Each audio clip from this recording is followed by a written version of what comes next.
Existe uma história antiga, escondida entre desertos, montanhas, ruínas e textos milenares, que talvez ajude a entender por que certas regiões do Oriente Médio carregam conflitos tão profundos e difíceis de resolver.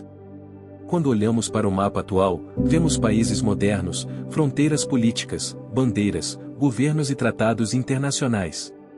Vemos nomes como Israel, Jordânia, Palestina, Síria, Iraque e tantos outros.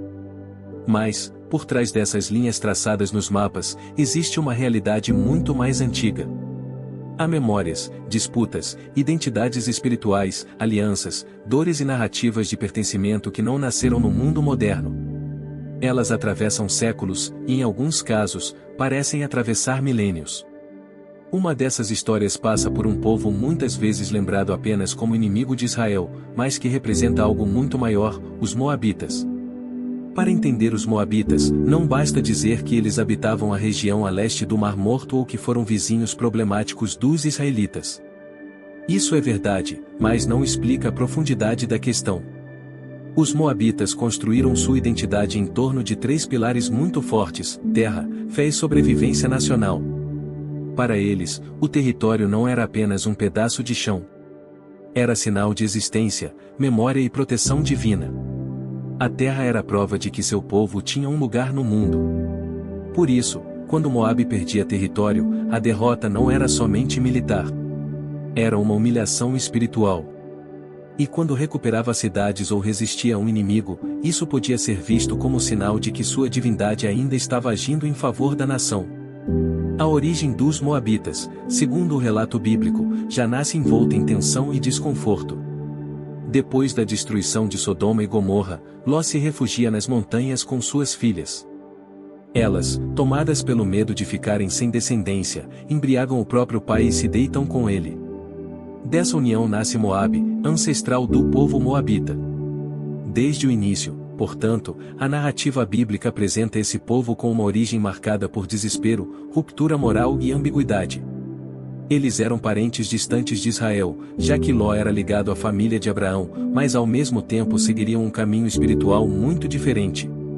Essa proximidade e distância ao mesmo tempo é essencial para compreender a tensão entre Moabe e Israel. Eles não eram povos totalmente estranhos. Havia uma raiz familiar antiga. Mas havia também uma separação espiritual profunda. Israel caminhava sob a aliança com o Deus de Abraão, Isaque e Jacó. Moabe, por sua vez, desenvolveu sua própria identidade religiosa, centrada principalmente no culto a Quemos. Para os moabitas, Quemos era mais do que uma divindade tribal. Ele era o protetor da nação, o garantidor da terra, aquele a quem se atribuíam vitórias militares e restaurações territoriais. Em outras palavras, religião e política estavam completamente misturadas. Com o passar do tempo, os descendentes de Moabe se estabeleceram no Planalto da Transjordânia, região estratégica a leste do Mar Morto. A localização era importante porque conectava rotas comerciais, permitia controle sobre passagens e oferecia vantagens econômicas e militares. Quem dominava aquela área não possuía apenas terras, possuía influência. Isso fez com que Moabe se tornasse uma região valorizada e disputada. Mas, para os moabitas, o valor da terra ia além da estratégia. A geografia era carregada de significado espiritual. O solo ocupado por eles se tornava parte de sua própria identidade coletiva. Essa visão ajuda a explicar por que os conflitos entre Moabe e Israel não eram apenas disputas de fronteira. Eram confrontos entre cosmovisões. Israel era chamado a adorar o Senhor e rejeitar os cultos pagãos ao redor. Moabe seguia Quemos e práticas religiosas condenadas pelas Escrituras. Entre essas práticas, uma das mais chocantes era o sacrifício humano em momentos de crise extrema. Para a mentalidade bíblica, isso era abominação. Para a mentalidade moabita, porém, esse tipo de ato podia ser visto como demonstração máxima de entrega, uma tentativa desesperada de obter favor divino e preservar a nação. A tensão entre os dois povos aparece com força durante a caminhada de Israel rumo à Terra Prometida. Quando os israelitas se aproximaram das terras de Moabe, o rei Balaque ficou com medo. Ele não tentou primeiro resolver o problema apenas pela guerra. Sua estratégia foi espiritual, chamou Balaão para amaldiçoar Israel. Isso mostra que, naquele mundo antigo, o conflito não era visto apenas como choque de exércitos. Acreditava-se que palavras, bênçãos e maldições podiam influenciar o destino das nações. Mas Balaão não conseguiu amaldiçoar Israel. Pelo contrário, acabou pronunciando bênçãos, reconhecendo que não podia amaldiçoar aquilo que Deus havia decidido abençoar. Esse episódio é poderoso porque mostra Moabe tentando atacar Israel no campo espiritual e fracassando. Porém, a ameaça não termina ali. Se a maldição direta não funcionou, veio uma estratégia mais sutil, a sedução e a corrupção interna. Mulheres moabitas se aproximaram dos homens israelitas, levando-os à imoralidade e à idolatria. Israel não foi ferido inicialmente pela espada, mas pela perda de sua fidelidade espiritual. Esse detalhe revela algo profundo: às vezes, a maior ameaça contra um povo não vem de fora, mas de dentro, quando sua identidade começa a ser enfraquecida. Ao longo da história, Moabe continuou alternando períodos de autonomia, submissão e rebelião. Em certas épocas, ficou sob domínio israelita e precisou pagar tributos. Para um povo antigo, pagar tributo era sinal claro de inferioridade política. Mas, para Moabe, essa humilhação era ainda mais profunda.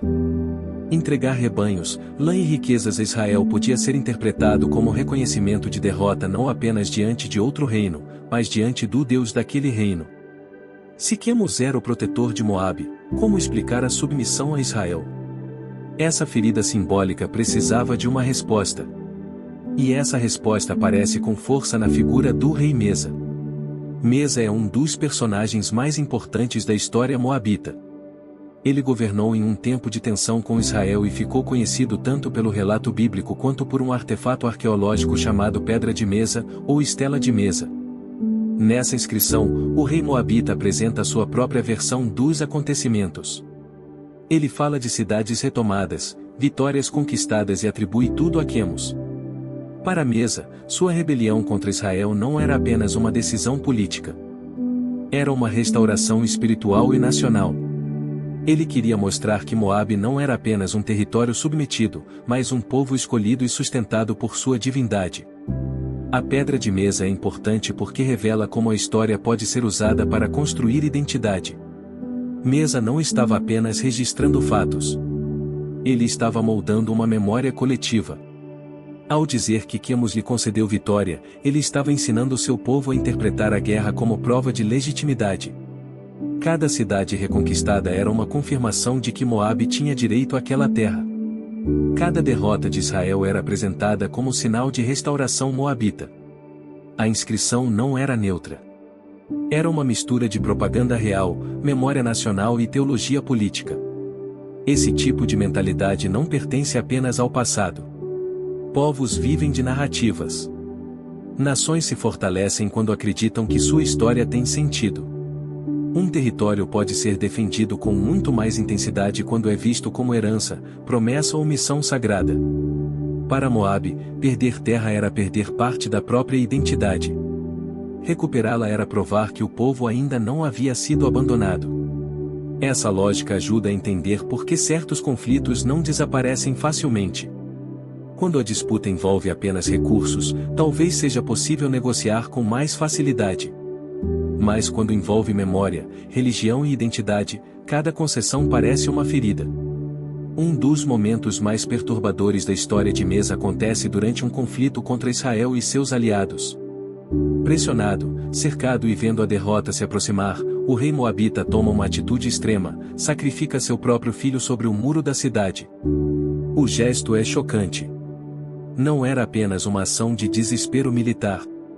Era um ato religioso público, uma tentativa de invocar a intervenção de Quemos no momento mais crítico. Mesa entrega aquilo que tinha de mais precioso para tentar preservar sua nação. O relato bíblico afirma que, depois disso, houve grande indignação, e os israelitas se retiraram. O texto não explica todos os detalhes desse acontecimento, mas seu impacto é claro. Moabe não foi destruído naquele momento. Para os moabitas, isso poderia ser interpretado como uma resposta de Quemos.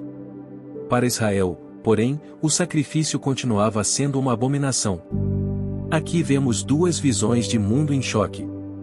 de um lado, um povo disposto a levar sua fé territorial às últimas consequências. Do outro, uma nação chamada a rejeitar práticas pagãs e a compreender Deus de forma diferente. Esse episódio mostra até onde uma sociedade pode ir quando une medo, religião, poder e sobrevivência nacional em um só sistema. Com o passar dos séculos, Moabe continuou existindo, embora sua força política variasse. Grandes impérios surgiram e dominaram a região: assírios, babilônios, persas, gregos, romanos e outros. Esses impérios redesenharam territórios, impuseram tributos, deslocaram populações e reorganizaram estruturas políticas. Pequenos reinos, como Moabe, perderam espaço e autonomia diante dessas potências maiores.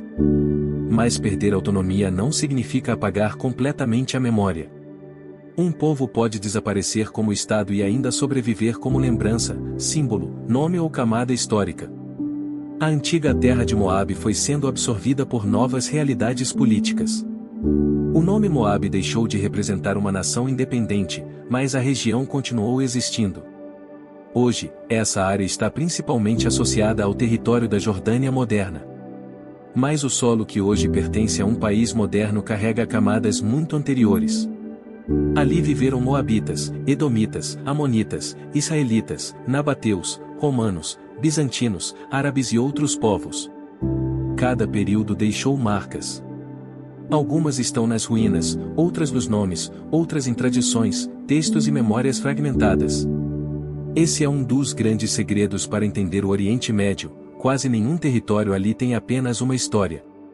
Cada região é uma sobreposição de povos, impérios, religiões e narrativas. Uma cidade moderna pode estar construída sobre ruínas antigas. Uma estrada atual pode seguir caminhos usados por caravanas há milhares de anos. Uma disputa contemporânea pode envolver argumentos políticos recentes, mas também memórias religiosas e ancestrais muito antigas. Por isso, olhar para o Oriente Médio apenas com os olhos do presente é enxergar somente a superfície. Quando o Império Otomano começou a ruir, especialmente no início do século XX, o mapa do Oriente Médio foi profundamente reorganizado. Potências europeias, principalmente Grã-Bretanha e França, participaram da definição de novas fronteiras e estruturas políticas. Estados modernos surgiram sobre regiões carregadas de identidades tribais, religiosas, étnicas e históricas muito mais antigas. Muitas dessas fronteiras foram desenhadas de acordo com interesses estratégicos externos e nem sempre levaram em conta a complexidade das populações locais. Isso gerou tensões que continuam repercutindo até hoje. A região de Moabe, incorporada ao que hoje conhecemos como Jordânia, é um exemplo dessa sobreposição. A Jordânia possui sua própria identidade nacional moderna, mas sua terra carrega memórias muito anteriores ao estado atual. Isso não significa que os habitantes modernos sejam moabitas no sentido direto. A questão é outra. O que permanece não é uma continuidade simples de sangue ou nome, mas um padrão histórico: povos ligados à terra por memória, fé, ancestralidade e senso de pertencimento.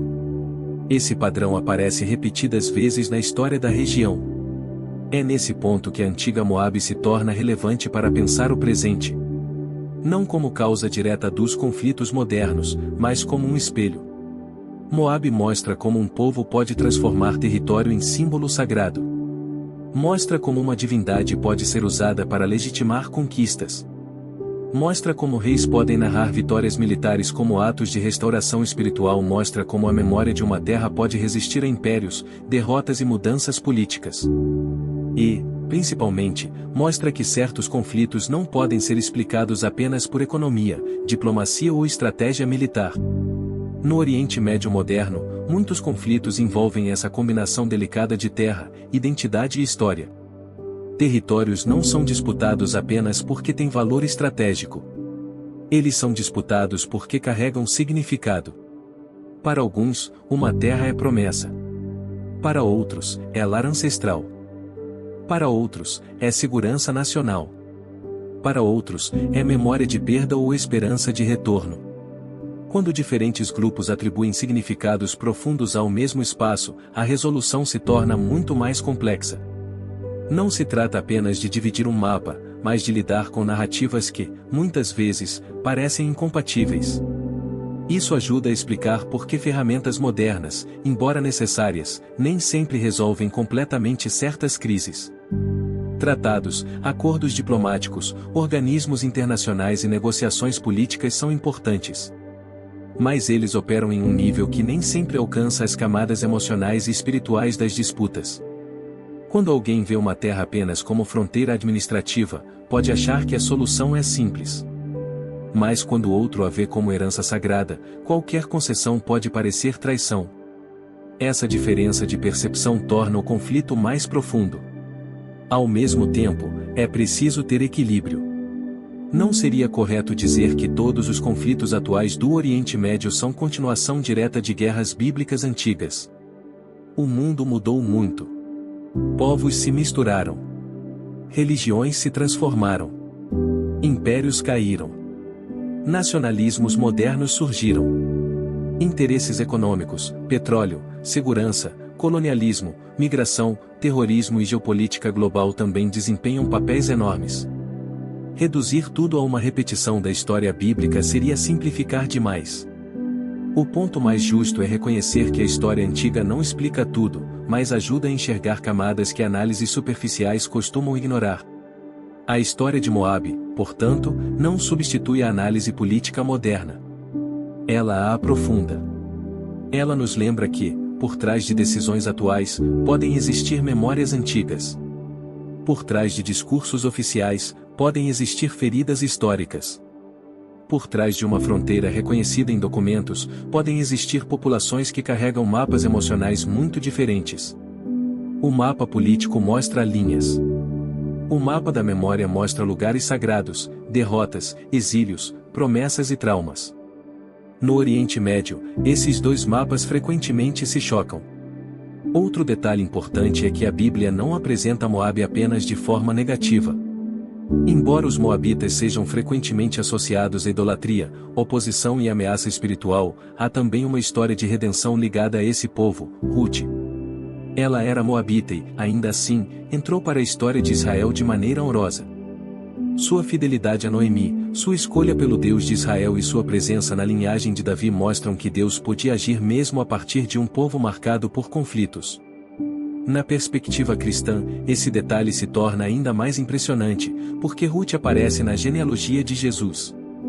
A história de Ruth impede uma leitura simplista. Ela mostra que povos inimigos não devem ser reduzidos a caricaturas. Dentro de uma nação marcada por práticas condenáveis, podia surgir uma mulher fiel, humilde e usada por Deus. Isso também oferece uma lição para o presente. Nenhum povo deve ser julgado apenas por seus líderes, guerras ou momentos mais sombrios. A história é feita por coletividades, mas também por pessoas. E, em meio a rivalidades antigas, podem surgir pontes inesperadas de graça, fé e reconciliação. Ainda assim, a presença de Ruth não apaga a tensão histórica entre Moabe e Israel. Moabe continuou sendo lembrado como um povo distinto, próximo geograficamente, mas distante espiritualmente. Essa combinação de proximidade e separação costuma gerar conflitos intensos. Muitas guerras não acontecem entre povos completamente desconhecidos, mas entre vizinhos que compartilham fronteiras, memórias, feridas e reivindicações concorrentes. Moabe e Israel eram parentes distantes, mas também rivais.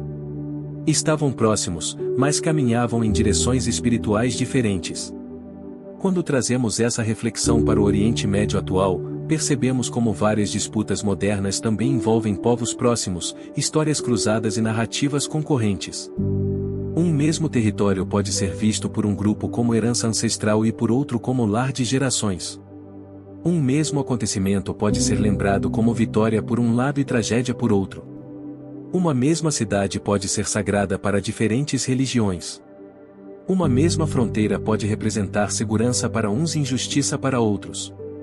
Por isso, a paz não depende apenas de acordos políticos, mas também de reconhecimento, memória e justiça.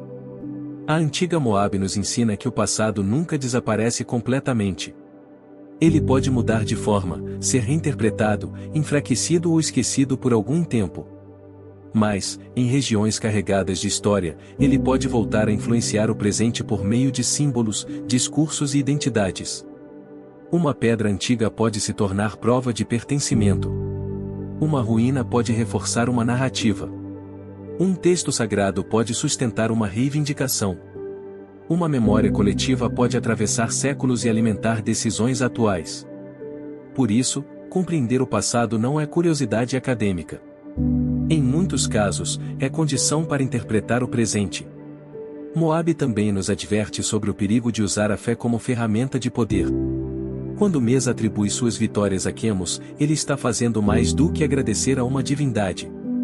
Ele está legitimando sua política por meio da religião. Quando sacrifica seu filho em um momento extremo, ele mostra até onde esse sistema pode chegar. Isso levanta uma pergunta que continua atual: o que acontece quando líderes transformam Deus, ou os deuses, em justificativa para ambição, violência ou orgulho nacional? A resposta da história é assustadora. A fé pode se tornar instrumento de esperança, mas também pode ser distorcida em instrumento de guerra. Por outro lado, a Bíblia também mostra que Deus não se limita às fronteiras humanas. Ruth, a Moabita, é prova disso. Ela atravessa uma barreira histórica e espiritual. Sua vida mostra que a graça pode surgir onde muitos só enxergavam oposição. Isso não elimina as diferenças entre Moabe e Israel, mas revela que a história não é feita apenas de conflito. Também existem conversões, alianças, misericórdia e redenção. Em meio às narrativas de guerra, há sempre a possibilidade de uma história diferente. No fim, a ligação entre os Moabitas e o Oriente Médio moderno deve ser entendida como um paralelo histórico, não como uma explicação única. Moabe foi um exemplo antigo de povo que uniu terra, fé e identidade em uma só visão de mundo. Essa estrutura continua aparecendo, de diferentes formas, em muitas disputas contemporâneas. Quando uma terra é vista como sagrada, quando uma fronteira é carregada de memória, quando uma narrativa ancestral justifica a presença de um povo, o conflito se torna mais difícil de resolver. Não basta discutir apenas política. É preciso entender alma, história e pertencimento. Talvez por isso o Oriente Médio pareça tão complexo aos olhos de quem observa de fora. Cada conflito visível possui camadas invisíveis. Cada notícia do presente está ligada a séculos de história. Cada negociação moderna esbarra em memórias antigas. Cada território disputado carrega nomes, ruínas, promessas, traumas e esperanças. A região onde Moabe existiu é apenas uma parte desse imenso mosaico, mas sua história ajuda a enxergar o padrão maior. Estudar os Moabitas, portanto, não é apenas estudar um povo desaparecido. É observar como a humanidade constrói sentido em torno da terra. É perceber como religião e política podem se misturar. É entender como reis e nações usam narrativas para justificar poder. É reconhecer que povos podem desaparecer dos mapas, mas continuar relevantes como símbolos. Moabe deixou de existir como reino, mas as perguntas que sua história levanta continuam vivas: o que torna uma terra sagrada? Até onde um povo vai para defendê-la? Quando a fé fortalece a identidade e quando ela passa a justificar o extremo? Como diferenciar memória legítima de propaganda nacional? Essas perguntas atravessam o passado e chegam ao presente. Elas ajudam a olhar para o Oriente Médio com mais profundidade, sem reduzir tudo a conflitos recentes ou interesses políticos imediatos. É claro que a política importa. A economia importa. A segurança importa. Mas, naquela região, a história também pesa. A fé pesa. A memória pesa. E a terra, muitas vezes, é mais do que terra. Ela é símbolo de quem um povo acredita ser. Por isso, quando alguém olhar para o mapa do Oriente Médio e enxergar apenas linhas, talvez precise lembrar que aquelas linhas passam sobre camadas muito antigas. Passam sobre lugares onde povos adoraram, guerrearam, fizeram alianças, levantaram reis, ergueram altares e deixaram inscrições em pedra. Entre esses povos estavam os Moabitas, uma nação marcada por origem controversa, rivalidade com Israel, devoção a Quemos, resistência territorial e desejo de permanecer. A história de Moabe não explica sozinha os conflitos atuais, mas ajuda a entender por que algumas disputas são tão profundas. Ela mostra que, quando terra e identidade se fundem, o conflito deixa de ser apenas geográfico. Ele passa a envolver alma, memória e destino. E talvez essa seja a grande lição: no Oriente Médio, a terra raramente é apenas terra. Muitas vezes, ela é o lugar onde o passado continua falando, onde antigas feridas ainda ecoam e onde povos inteiros buscam provar que sua história tem direito de existir. Se você desse conteúdo, já deixa seu like, se inscreve no canal e ativa o sininho para não perder os próximos. Até a próxima e Deus te abençoe.